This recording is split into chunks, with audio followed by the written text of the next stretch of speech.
Hi, everyone, and thank you for joining me today as we discuss the effectiveness of safety incentive programs.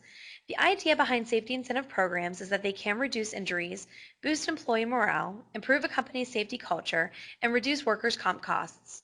An effective safety incentive program defines objectives, sets goals, plans and assigns responsibility and accountability, and implements and manages the program goals.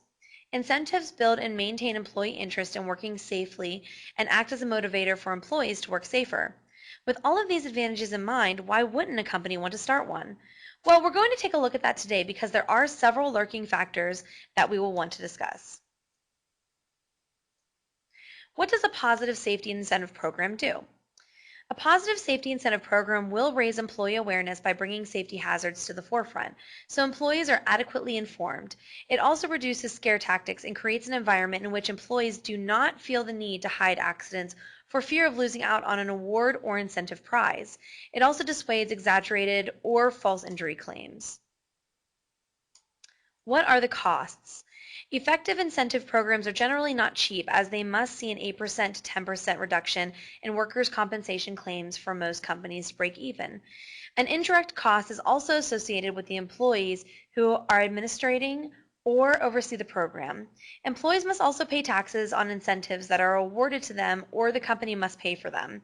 The tax law for incentives and bonuses is detailed, and you should consult your tax or legal department to make sure your program doesn't trip over itself years down the road when you get audited. In one case, a South Carolina life insurance company awarded employees $65,000 worth of $5 and $10 gift certificates, assuming they wouldn't be taxed because it wasn't cash. Wrong, said the Internal Revenue Service, which declared that the gift certificates are disguised compensation. The company picked up the tab for the interest, penalties, and legal fees to the tune of an additional $180,000. What are OSHA's views on safety incentive programs?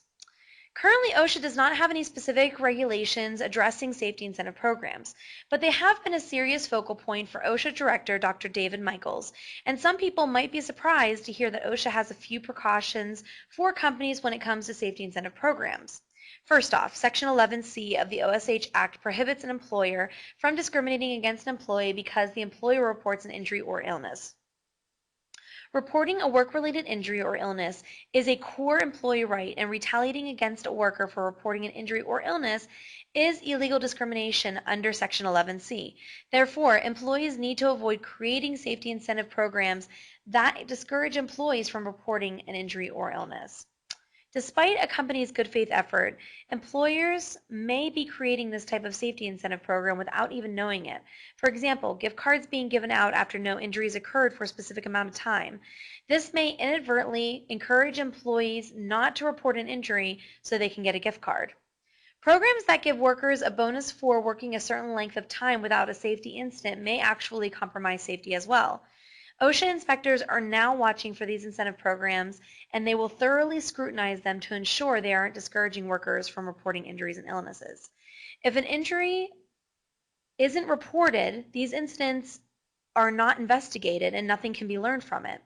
The biggest problem with the safety incentive programs is that they do not work the way people expect them to. Programs that reward employees with monetary or tangible rewards for an expected level of performance can be challenging when it comes to safety.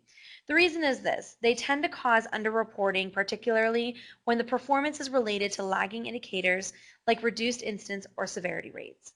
Managers and employees alike confirm this, no matter the industry.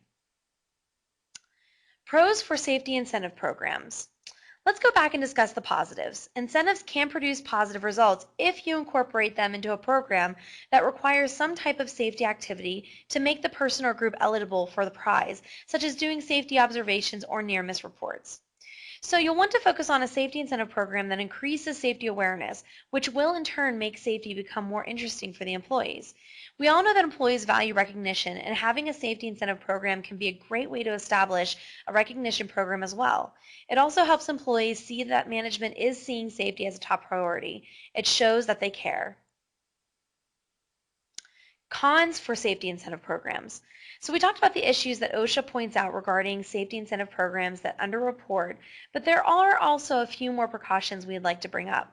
First off, they can be ineffective. They can lose their appeal and become too much paperwork to keep up with. They can also become entitlement. Employees come to expect the incentive no matter what the outcomes are, especially when monetary rewards are involved. When the program remains the same year after year, people don't really pay attention to the expectations and the rewards, making the program too much of a routine. Punitive. When group rewards are a part of the program, employees can be very punitive to one another when an incident occurs that messes up the reward. Lastly, they can become irrelevant. Often employees do not see why their company leaders think they need to pay them to work safe. After all, isn't safe work behavior a part of the job? Experts generally suggest you avoid providing yearly lump sum monetary awards to all employees because of the potential for them to view it as an entitlement. In addition, since employees spend cash on routine purchases, they can sometimes forget the reason for receiving the cash award because there is no visual or tangible reminder. To maintain enthusiasm, we suggest that you give the recognition or award at various times throughout the year. Give some recognition and reward immediately, daily if possible. Give some periodically, like monthly or quarterly, and some occasionally, like yearly or a milestone. Recognition versus reward. Here at Lancaster Safety, we encourage leaders to be deeply involved in the safety management process because they can have the most positive influence above and beyond any other factor. Recognition goes a long way to motivate workers. In creating a safety culture, all levels of management are highly regarded on how they act toward workers and on a day-to-day basis. Upper management commitment to workplace safety helps workers take it more seriously and translates into a safe work environment for everyone. Responsibility for encouraging the safety culture may start with management, but it trickles down to each individual in the company. Everyone has a part in keeping themselves and others safe. Safety culture implementation. A company with a strong safety culture typically experiences few at-risk behaviors. Consequently, they also experience low incident rates, low turnover, low absenteeism, and high productivity. They are usually companies who are extremely successful by excelling in all aspects of business and excellence. The effort results in a positive attitude toward safety and a reduction in accidents and incidents. If you'd like to watch our full webinar on this topic, feel free to visit us at lancastersafety.com. Thank you for watching, and be sure to check out our other webinars and videos as well.